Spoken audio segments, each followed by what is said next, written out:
મહેશની સાથે બનેલી આ કરુણ ઘટના સાંભળીને તમારી આંખોમાં પણ આંસુ આવી જશે। મહેશને 2 બહેનો હતી। માતા પિતાના મૃત્યુ પછી તે પૈસા કમાવવા માટે વિદેશ જતો રહ્યો તો પાછળથી પત્નીના પિયરવાળાએ કબજો કરી લીધો। તે સાસુને પૈસા મોકલી દેતો તો સાસુ કહેતી કે હું છોકરીઓની માંગ બનીને તેમના લગ્ન કરાવીશ, અને તેનાથી ઉલટું તેણે છોકરીઓને નોકરાણીઓ બનાવી દીધી। ઘણીવાર છોકરીઓના ફાટેલા કપડાં જોઈને આજુબાજુના લોકો તેમને જૂના કપડાં આપી દેતા। 2 વર્ષ વીતી ગયા તો પણ સાસુ અને પત્નીએ એકવાર પણ બહેનો સાથે વાત ના કરાવી।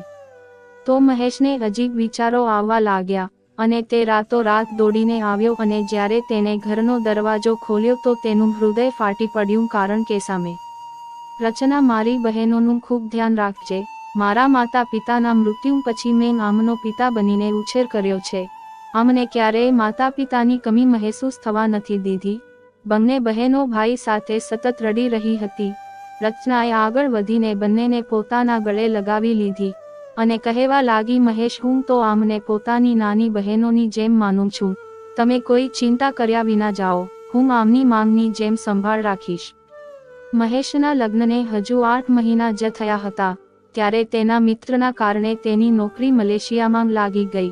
8 મહિનાથી રચનાનું વર્તન પોતાની બંને નણંદો સાથે ખૂબ જ સારું હતું। જ્યારથી મહેશના માતા પિતાનું એક દુર્ઘટનામાં મૃત્યુ થયું હતું ત્યારથી બંને બહેનો મહેશની ખૂબ જ નજીક આવી ગઈ હતી અને તે પણ તેમને એક ભાઈ કરતાં પિતાની જેમ વધુ પ્રેમ કરતો હતો। અને વિદેશમાં જવાનું પણ સાચું કારણ એ જ હતું કે જેથી તે તેમના લગ્ન સારી રીતે કરી શકે। મોટી બહેન 18 વર્ષની હતી અને નાની 16 વર્ષની। બંનેનો સ્વભાવ ખૂબ જ વધારે સારો હતો। મહેશ જ્યારે જવા નીકળ્યો તો તેની આંખો પણ આંસુથી ભરાઈ ગઈ હતી। ખેર તે બંને બહેનોને છોડીને મલેશિયા જતો રહ્યો। પાછળથી રચનાનું થોડા દિવસો સુધી દીપિકા અને કાજલ સાથે વર્તન ખૂબ જ સારું રહ્યું। એક દિવસ તે કહેવા લાગી કે આપણે ત્રણેય સ્ત્રીઓ ઘરમાં એકલી હોઈએ છીએ અને હું પણ જવાન છું અને તમે બંને પણ। આ રીતે એકલા રહેવું યોગ્ય નથી। આખો મહોલ્લો જાણે છે કે તમારો ભાઈ વિદેશમાં છે, અહીંયા નથી। તેથી હું વિચારી રહી છું કે પોતાની માંગ અને ભાઈને બોલાવી લઉં। આ બંને છોકરીઓને શું વાંધો હોઈ શકે, કારણ કે જેટલી વાર પણ રચનાની માંગ ઘરે આવતી હતી ત્યારે તે છોકરીઓ પ્રત્યે ખૂબ જ પ્રેમ અને લાગણી દર્શાવતી હતી। થોડા જ દિવસોમાં રચનાની માંગ અને ભાઈ પણ ઘરે આવી ગયા અને ત્યાં જ રહેવા લાગ્યા। પરંતુ તેના ભાઈની નજર સારી નહોતી કે ના તેનો સંગાત સારો હતો।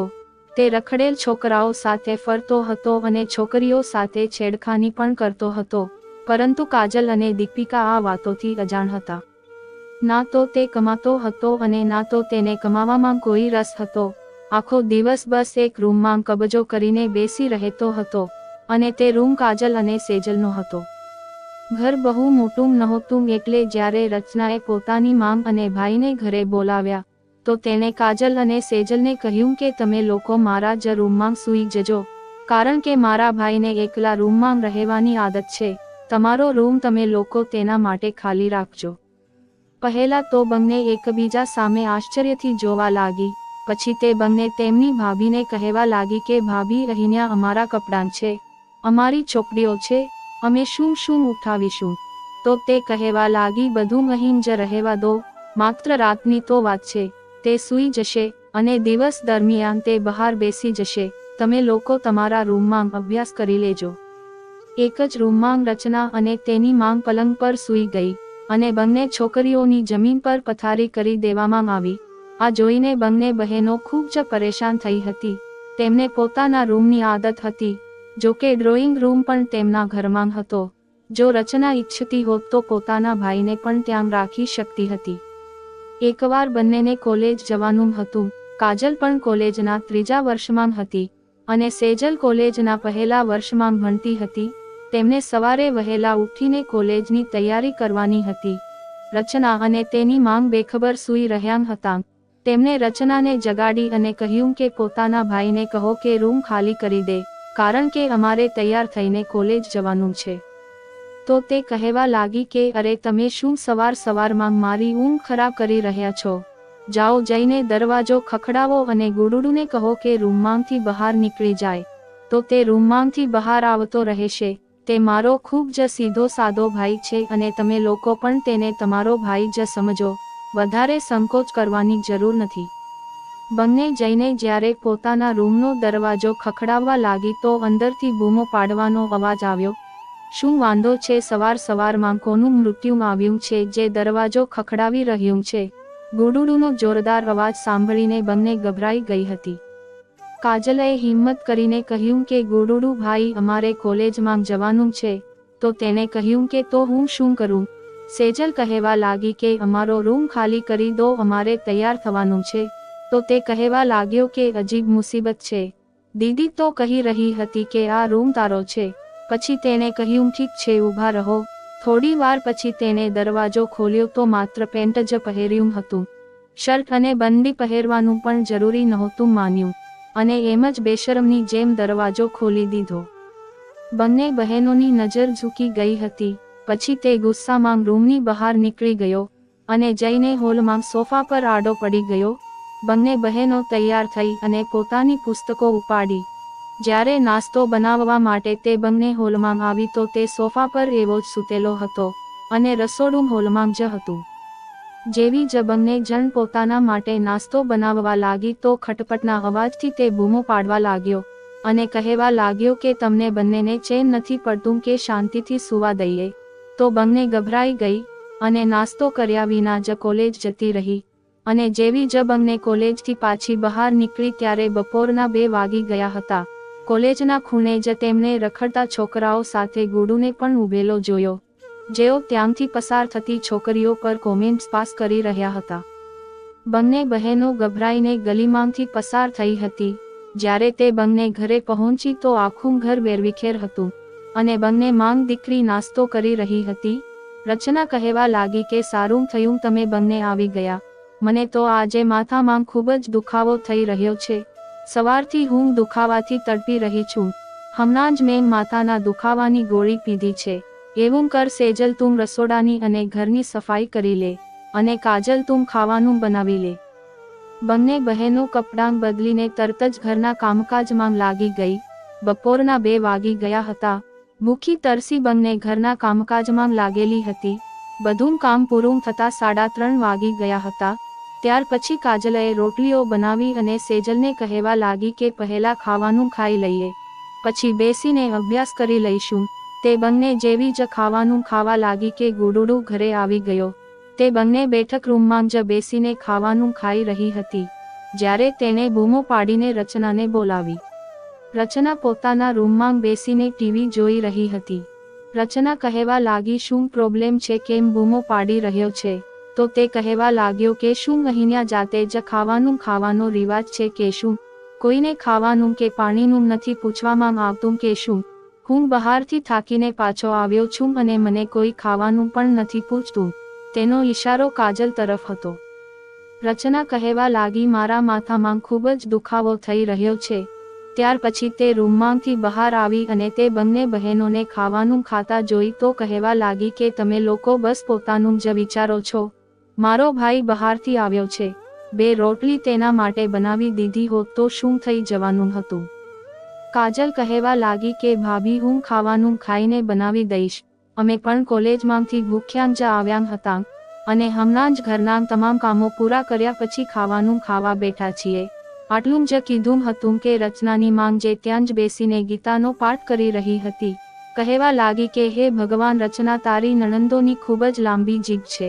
અરે શું મહેશ આવતો તો પણ તે આ રીતે જ જીભ ચલાવતી? શું 2 રોટલીઓ ભાઈને બનાવીને ના આપતી? સાચી વાત છે, પારકો ભાઈ જેટલું પણ રાખે પારકો જ રહે છે. ગુડુ તેમને પોતાની નાની બહેનો માને છે, પરંતુ તેઓ શું કામ આના માટે રોટલીઓ બનાવે? ખેર, હું ઊભી થઈને બનાવી દઉં છું. મારા વૃદ્ધ શરીરમાં હજી પણ એટલી તાકાત છે કે પોતાના પુત્ર માટે 2 રોટલીઓ બનાવી શકું.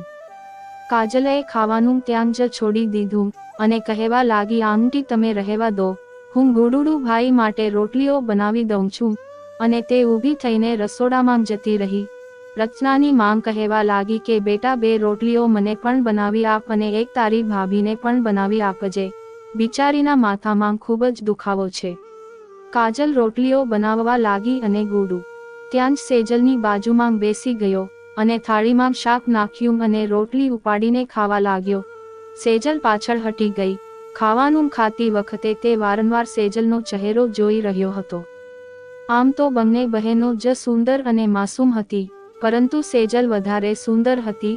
ગુડુની નજરો તેના પર ખૂબ જ ધ્યાનપૂર્વક પડવા લાગી. સેજલ મૂંઝવણમાં મુકાઈ ગઈ હતી. હજુ તેણે માંડ અડધી રોટલી જ ખાધી હતી કે તેણે બાકીની રોટલી ત્યાં જ મૂકી અને પોતાના રૂમમાં જતી રહી. જ્યારે કાજલ રોટલી બનાવવા લાગી તો ગુડુએ 2 ને બદલે 4 રોટલીઓ ખાધી હતી. તે બિચારી રસોડામાં જ થાકી ગઈ હતી. બધાએ ખાવાનું ખાઈ લીધું હતું, પરંતુ તેની ભૂખ મરી ગઈ હતી. રોટલીઓ બનાવ્યા પછી જ્યારે તે રૂમમાં આવી તો સેજલ રડી રહી હતી. તો કાજલ તેની પાસે બેસી ગઈ અને કહ્યું કે તને શું થયું, કેમ રડે છે? તો તે કહેવા લાગી કે ભાભીનો આ જે ભાઈ છે ને તે સારો નથી, તે મને વિચિત્ર નજરે જુએ છે. આપણે આપણો રૂમ તેમને શા માટે આપીએ? હવે આપણે વાંચવાનું છે અને જોઈ લેજે જમ્યા પછી તરત જ તે કહેશે કે રૂમ ખાલી કરો, મારે સૂવું છે. ભાભી તેને ડ્રોઈંગ રૂમમાં કેમ નથી શિફ્ટ કરતા? ત્યાં એક પલંગ ઢાળી દો, આખો દિવસ ત્યાં જ પડ્યો રહેશે. કમસે કમ આપણે તો આપના રૂમમાં સુકૂનથી બેસી શકીશું. હજુ તે વાત કરી જ રહી હતી કે ત્યારે ખચકાટ વગર ગુડુએ રૂમનો દરવાજો ખોલ્યો અને રૂમમાં આવી ગયો અને કહેવા લાગ્યો, તમે બંને અહીંયાથી બહાર નીકળો, મારે સૂવું છે. આ વખતે કાજલે તેને કહ્યું હતું કે ગુડુ ભાઈ, અમારે વાંચવાનું હોય છે, તેથી પ્લીઝ તમે ડ્રોઈંગ રૂમમાં જઈને શિફ્ટ થઈ જાઓ. તો તે કહેવા લાગ્યો, તારી જીભ બહુ ચાલે છે, અત્યારે જ જઈને દીદીને જણાવું છું. તે રૂમની બહાર નીકળી ગયો. થોડી વાર પછી રચના આવી ગઈ અને કહેવા લાગી, શું તમે લોકોએ ગુડુને રૂમમાંથી બહાર નીકળવાનું કહ્યું છે? કાજલ કહેવા લાગી, ભાભી અમારે વાંચવાનું છે, તમે એવું કરો ગુડુ ભાઈને ડ્રોઈંગ રૂમમાં શિફ્ટ કરી દો. તો તે કહેવા લાગી કે તું પાગલ થઈ ગઈ છે, ડ્રોઈંગ રૂમ મહેમાનો માટે હોય છે, ત્યાં કોઈ નહીં રહે. તો કાજલ કહેવા લાગી, ઠીક છે, તો પછી અમે બંને ત્યાં જઈને વાંચી લઈશું. રચનાએ કહ્યું, બિલકુલ નહીં, ડ્રોઈંગ રૂમમાં કોઈ નહીં જાય. તમે લોકો વાંચવા માંગતા હોય તો ટીવી લોન્જમાં વાંચી લો. ગુડુ બપોરનો બહાર ગયો હતો, થાકીને આવ્યો છે. શું તે 2 ઘડી આરામ પણ ના કરી શકે? મનુષ્યમાં થોડો તો આદર હોય છે, પરંતુ તમે તો કદાચ આદર સન્માન જ ભૂલી ગયા છો. રચનાએ પણ તેમને જ ટોણા સંભળાવ્યા હતા. બંને બહેનોએ તેમના પુસ્તકો ઉપાડ્યા અને ટીવી લોન્જમાં આવી ગયા. ગુડુ તેમના રૂમમાં જતો રહ્યો. તે બંનેની જિંદગી દિવસે ને દિવસે ખરાબ થવા લાગી હતી. હવે તો ગુડુ ખચકાટ વગર રસોડામાં આવી જતો અને ક્યારેક કાજલ પાસે ઊભો રહી જતો અને કહેતો, મને ચા બનાવી આપ. તો તે કહેતી, ભાઈ તમે બહાર જઈને બેસો, હું ચા બનાવીને બહાર ટેબલ પર મૂકી દઈશ. પરંતુ તે કહેતો કે તને શું વાંધો છે? મારી મરજી, મારી બહેનનું ઘર છે, હું ઈચ્છું ત્યાં ઊભો રહું. તો ક્યારેક તે સેજલને પોતાના રૂમમાં બોલાવતો અને કહેતો, જા મારા માટે પાણી લઈને આવ. રચનાએ તો દરેક કામમાંથી જ હાથ ખેંચી લીધો હતો, કોઈ કામ નહોતી કરતી. માં દીકરી બંને બેઠા બેઠા ટીવી જોતા રહેતા હતા અને તમામ કામની જવાબદારી મહેશની બંને નાની બહેનો પર નાખી દીધી હતી. પરંતુ વાત માત્ર આટલી જ સીમિત નહોતી. એક દિવસ તો ગુડુએ કંઈક એવી હરકત કરી કે જે સેજલ સપનામાં પણ કલ્પના નહોતી કરી શકતી. તે બંને કોલેજમાંથી પાછી આવી રહી હતી ત્યારે તે પોતાના રખડેલ મિત્રો સાથે ઊભો હતો. ત્યારે એક મિત્રએ સેજલને સીટી મારી તો ગુડુ તેના પેટ પર કોણી મારીને કહેવા લાગ્યો, આના પર નજર ના નાખતો, આ મારા વાળી છે. પછી તેને કાજલ પર કોમેન્ટ પાસ કરી. કાજલ ઘણા દિવસોથી આ ખરાબ હરકતો સહન કરી રહી હતી. દબાયેલા શબ્દોમાં 1-2 વાર રચનાને પણ કહી દીધું હતું કે તમારો ભાઈ રખડેલ છોકરાઓ સાથે ઊભો હોય છે અને આવતા જતા પરેશાન કરે છે.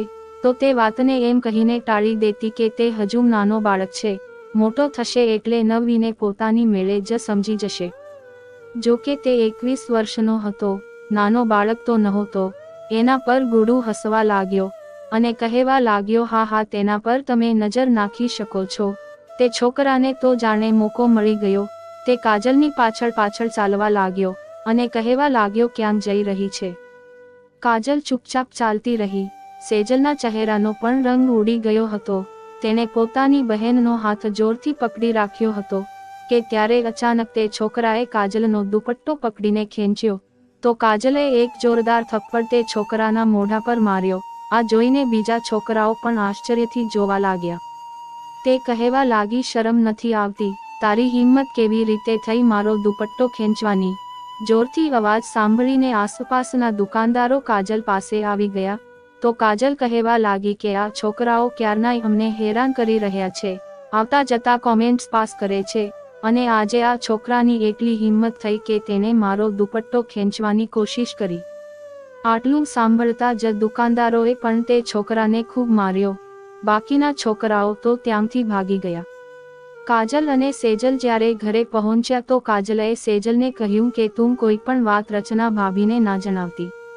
તે દિવસે ગુડુ બપોર ઘરે નહોતો આવ્યો પરંતુ રાત્રે આવ્યો હતો અને ઘરે આવતાની સાથે જ રચનાને બૂમો પાડીને બોલાવવા લાગ્યો અને કહેવા લાગ્યો કે તારી નણંદે સારું ના કર્યું। અરે જો આને તે છોકરાથી કોઈ પરેશાની હતી તો તે મને કહેતી, હું તેને સમજાવી દેતો। આને તેના ગાલ પર થપ્પડ માર્યો છે અને તેને દુકાનદારો પાસે પણ માર ખવડાવ્યો છે। તે આ છોકરીને નહીં છોડે। તો રચના કહેવા લાગી કે તારે છોકરાઓ સાથે ગડબડ કરવાની શી જરૂર હતી? અરે છોકરાઓનું તો કામ જ આ હોય છે, ગલીના ખૂણે ઊભા રહીને કોમેન્ટ્સ પાસ કરવી। તો કાજલે કહ્યું કે તેને મારો દુપટ્ટો ખેંચ્યો હતો અને ભાભી આ વાત કોઈ પણ સહન ના કરી શકે। જો આજે મેં તેને થપ્પડ ના માર્યો હોત તો કાલે તે મારી સાથે કંઈ પણ કરી શકે। ગુડુએ કહ્યું કે એમ જ કંઈ ના કરી શકે, તારા મોઢામાં જીભ નથી, તું મને કહી દેતી તો હું તેને સમજાવી દેતો। કાજલે ગુસ્સે થઈને કહ્યું, તું સમજાવતો? તું તો પોતે તેમની સાથે ઊભો રહીને છોકરીઓ સાથે આ જ હરકતો કરે છે। અમે એટલા માટે ચૂપ હતા કારણ કે તું અમારા ભાભીનો ભાઈ છે, નહીતર તારી હરકતો પણ એવી જ છે કે તને પણ બજારની વચ્ચે મારવામાં આવે। આટલું કહેવાનું હતું કે રચનાએ ગુસ્સામાં કહ્યું, બહુ જીભ ચાલવા લાગી છે તારી, અને એક થપ્પડ રચનાએ કાજલના ગાલ ઉપર માર્યો હતો। સેજલ તો ત્યાં જ ડરીને ઊભી રહી ગઈ। કાજલ કહેવા લાગી કે મારા ભાઈનો ફોન આવવા દો, હું બધી વાતો જણાવીશ મારા ભાઈને। તમે તેને અહીંથી મોકલી દો, નહીતર હું મારા ભાઈને કહીને તેને એટલો માર ખવડાવીશ કે તે કાયમ માટે યાદ રાખશે। અમે ઘણા સમયથી સહન કરી રહ્યા છીએ, ઘરના તમામ કામ પણ કરી રહ્યા છીએ, અમારો રૂમ પણ તમે તમારા આ રખડેલ ભાઈને આપી દીધો છે। આ અમારું ઘર છે, અમારા ભાઈનું ઘર છે। તમારી માંગ અને ભાઈને કહો કે નીકળે અહીંથી। કાજલ હિંમત બતાવી રહી હતી પરંતુ તે એ નહોતી જાણતી કે આનું પરિણામ શું આવશે। બંને માંગ દીકરીએ તે રાત્રે સેજલ અને કાજલને ખૂબ મારી અને તેમની કોલેજની ચોપડીઓ ચૂલા પર રાખીને સળગાવી દીધી અને કહેવા લાગી કે તમને લોકોને ભણવા નહીં દઈએ, તમે લોકો ઘરની બહાર નહીં નીકળો। જ્યારે પણ મહેશનો ફોન આવતો તો રચના અને તેની માંગ કાજલ અને સેજલ તેની વાત નહોતી કરાવતી। મહેશની સાસુ તેને કહેતી હતી કે હું તો તેમને મારી પુત્રી કરતાં પણ વધારે પ્રેમ કરું છું, એક માંગ બનીને તેમને પ્રેમ કરું છું અને તેમના ખૂબ સારી જગ્યાએ સંબંધ પણ કરી દઈશ। તું બસ પૈસા મોકલ, કારણ કે તારી મોટી બહેન હવે જવાન થઈ ગઈ છે અને તેના સંબંધો પણ ખૂબ જ સારા આવી રહ્યા છે। અને જો બેટા સારા સંબંધની પણ એક ઉંમર હોય છે, છોકરીની ઉંમર જો વધારે વધી જાય તો પછી સારા સંબંધો નથી આવતા। મહેશ તેની સાસુને સારી એવી રકમ મોકલવા લાગ્યો। આ દિવસો દરમિયાન ગુડુએ તેના મિત્રને કહ્યું કે જો તું કાજલ સાથે બદલો લેવા માંગતો હોય તો પોતાની માંગને અમારા ઘરે કાજલના સંબંધ માટે મોકલ અને અમે એવું જાહેર કરીશું કે તું કોઈ અન્ય છોકરો છે અને ખૂબ જ સારા પરિવારમાંથી તેનો સંબંધ આવ્યો છે। જેવો જ તારો તેની સાથે સંબંધ નક્કી થઈ જશે અને તારા લગ્ન થઈ જાય તો પછી તું આખી જિંદગી પોતાના થપ્પડનો બદલો તેની પાસે લેતો રહેજે। તે છોકરો તરત જ સંમત થઈ ગયો અને પોતાની માંગને કાજલના સંબંધ માટે મોકલી। તેને એવું કહેવામાં આવ્યું કે છોકરો ખૂબ જ સારો છે, ઘણું કમાય છે અને શરીફ છે અને કાજલનો સંબંધ એ જ રખડેલ છોકરા સાથે નક્કી કરી દેવામાં આવ્યો। કાજલ આ વાતથી સાવ અજાણ હતી પણ તે લગ્ન નહોતી કરવા માંગતી। તેણે ઘણી વખત કોશિશ કરી કે તે મહેશને ના પાડે કે તે અત્યારે લગ્ન નથી કરવા માંગતી, પરંતુ ફોન માત્ર રચના પાસે જ રહેતો હતો। હવે રચના પોતાના ફોન દ્વારા તેમની વાત મહેશ સાથે કરાવતી જ નહોતી. જ્યારે પણ મહેશ પૂછતો કે કાજલ અને સેજલ ક્યાં છે, તો તે બહાનું કાઢતી કે તે બંને વાંચી રહી છે, સૂઈ રહી છે. મહેશ, તે બંને તો ક્યારેય તમને યાદ પણ નથી કરતી, અને ક્યારેય તે બંનેએ કહ્યું જ નથી કે અમારી ભાઈ સાથે વાત કરાવો. બસ તેમને તો એ મતલબ હોય છે કે ભાઈએ કેટલા પૈસા મોકલ્યા છે. હું તો તેમને તેમના ખર્ચ માટે દર મહિને 5,000 રૂપિયા પણ આપું છું. પછી આ સિવાય તેમનો ખર્ચ જ શું છે? બસ તમે કોશિશ કરો કે પોતાની ડ્યુટી ડબલ કરી લો. સ્વાભાવિક છે કે તમે કમાશો તો તમારી બહેનોના લગ્ન કરશો અને પછી જલ્દી પાછા આવી જાઓ. હું ક્યાં સુધી ધીરજ રાખીને બેસી રહું? આપણા લગ્નના હજુ 8 મહિના જ થયા હતા કે તમે તમારી બહેનો માટે વિદેશ જતા રહ્યા. ત્યારબાદ તેને કાજલના સંબંધના પણ સારા સમાચાર સંભળાવી દીધા અને છોકરાના ખૂબ વખાણ કરવા લાગી. તો તે કહેવા લાગ્યો કે જો ખૂબ જ ધ્યાનથી તપાસ કરીને મારી બહેનનો સંબંધ કરજો. તો તે કહેવા લાગી, હા હા, છોકરો બહુ સારું કમાય છે, કાજલ ખૂબ જ ખુશ રહેશે. તો તે કહેવા લાગ્યો કે તમે સગાઈ તો કરી દો, પરંતુ લગ્ન હું પાછો આવું ત્યારે જ થશે. રચના કહેવા લાગી કે તેની સાસુ સગાઈને બદલે સીધા લગ્ન કરવા માંગે છે. અમે કહ્યું છે કે લગ્ન અત્યારે જ કરી દઈએ અને વિદાય એ વખતે કરીશું જ્યારે તમે આવશો. ખબર નહીં કેમ મહેશ ત્યાં ખૂબ જ મૂંઝવણમાં હતો. એવું કેવી રીતે શક્ય હતું કે બંને બહેનો જે તેને એકલો પ્રેમ કરતી હતી, તે એકવાર પણ તેની સાથે ફોન પર વાત ના કરે. તેને ક્યાંક ને ક્યાંક કંઈક ગડબડનો અહેસાસ થવા લાગ્યો હતો, પરંતુ તેને રજા નહોતી મળી રહી. તે ઈચ્છતો હતો કે એક વખત ઇન્ડિયાનું ચક્કર લગાવે. ઘણી વખત કહી ચૂક્યો હતો કે મારી કાજલ અને સેજલ સાથે વાત કરાવો, પરંતુ તે નહોતી કરાવતી.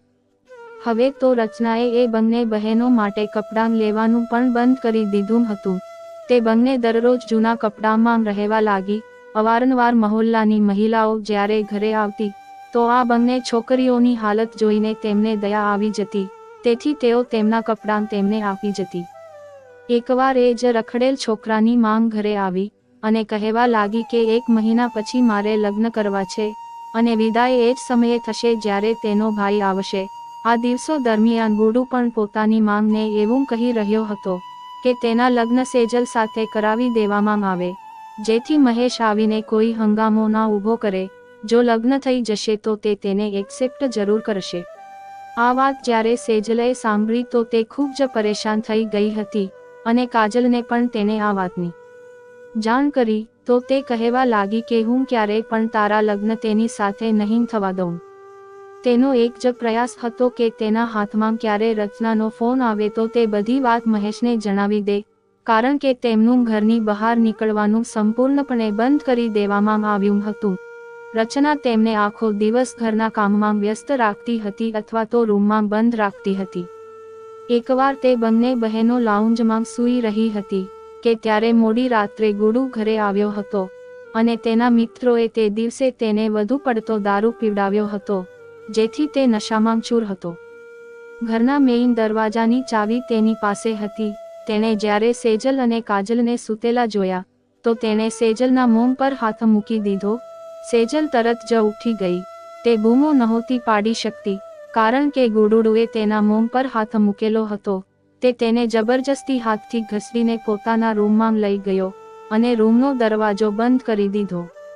એ પહેલાં કે તે તેનો હાથ હટાવીને બૂમો પાડે, ગુડુએ તેને પોતાના પલંગ પર ધકેલી દીધી હતી અને તેનો જ દુપટ્ટો તેના મોં પર બાંધી દીધો અને કહેવા લાગ્યો કે એમ તો તું મારા વશમાં નહીં આવે, પરંતુ હું તારી સાથે એવું કરીશ કે તારે મજબૂર થઈને મારી સાથે લગ્ન કરવા પડશે અને પછી હું તને બતાવીશ કે ગુડુ કોણ છે. તમને બંનેને ખૂબ ગર્વ છે તમારી સુંદરતા પર. તમે લોકો મને ખરાબ માનો છો. આજે હું તારી ઇજ્જતને સંપૂર્ણપણે બરબાદ કરી દઈશ. તે કોઈ ખોટું કામ કરે તે પહેલા બહારનો ડોરબેલ વાગ્યો. રાતના 1 વાગ્યાનો સમય હતો. ગુડુ પરેશાન થઈ ગયો કે આ સમયે કોણ આવી શકે. તેણે સેજલના બંને હાથો પણ બાંધી રાખ્યા હતા અને મોઢા ઉપર પણ દુપટ્ટો બાંધી દીધો હતો. તેને રૂમમાં જ છોડીને તે બહાર આવ્યો. ત્યાં સુધીમાં રચનાએ દરવાજો ખોલી દીધો હતો. પોતાની સામે મહેશને જોઈને તો તે આશ્ચર્યચકિત થઈ ગઈ હતી. મહેશ ઘરની અંદર આવ્યો અને કહેવા લાગ્યો કે મેં વિચાર્યું કે સરપ્રાઈઝ આપું. આ જોઈને તો ગુડુડુનો પણ રંગ ઉડી ગયો હતો. તેની સાસુ પણ પરેશાન હતી. સેજલએ જ્યારે તેના ભાઈનો અવાજ સાંભળ્યો તો તે દરવાજા પાસે આવીને દરવાજો ખખડાવવા લાગી. કાજલ પણ ઉઠીને ભાઈની છાતીએ વળગીને રડી રહી હતી. દરવાજાનો અવાજ સાંભળ્યા તો મહેશ તરત જ રૂમ તરફ ગયો અને જ્યારે રૂમનો દરવાજો ખોલ્યો તો સેજલના મોઢા પર અને તેના હાથ પર દુપટ્ટો બાંધેલો જોયો તો તે પરેશાન થઈ ગયો અને તરત જ જ્યારે તેનો દુપટ્ટો ખોલ્યો તો તે રોઈ રોઈને ગુડુડુની હરકતો જણાવવા લાગી. આ સાંભળીને તો મહેશ એકદમ ગુસ્સે થઈ ગયો. તેણે ગુડુને ખૂબ માર્યો અને મારીને તેને લોહીલુહાણ કરી દીધો. રચના રડવા લાગી અને કહેવા લાગી કે તમારી બહેન મારા ભાઈ પર ખોટા આરોપો લગાવી રહી છે. તો તે કહેવા લાગ્યો કે મારી બહેન પોતાના હાથ અને મોં જાતે ના બાંધી શકે. પછી જ્યારે તેને પૂછપરછ કરી તો તેને ખબર પડી કે કાજલનો સંબંધ જે છોકરા સાથે કરવામાં આવ્યો હતો તે એક રખડેલ છોકરો હતો. તો તેણે તરત જ કાજલનો સંબંધ